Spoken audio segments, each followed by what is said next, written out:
আরে ভাই, আজ নাকি মেয়েদের ফুটবল ম্যাচ। হ্যাঁ রে, তাড়াতাড়ি ঢুকি। সবাই রেডি তো? আজ কিন্তু জিততেই হবে।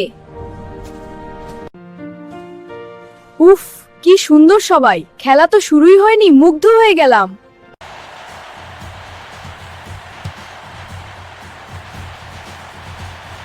মেয়েরা দৌড়াচ্ছে, পাস দিচ্ছে, বল কেড়ে নিচ্ছে। তাদের চোখে শুধু একটাই লক্ষ্য, গোল আর জয়।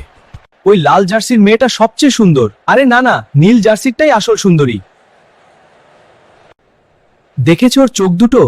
একদম সিনেমার নায়িকা। ভাই, খেলাকে জিতছে জানি না, কিন্তু সুন্দরীর সংখ্যা বাড়ছেই। ঠিক তখনই মাঠে ঘটে যায় আসল চমক। এক দুর্দান্ত পাস, এক ঝড়ের মতো দৌড়, মেয়ে ফুটবল আর গোল। গোল!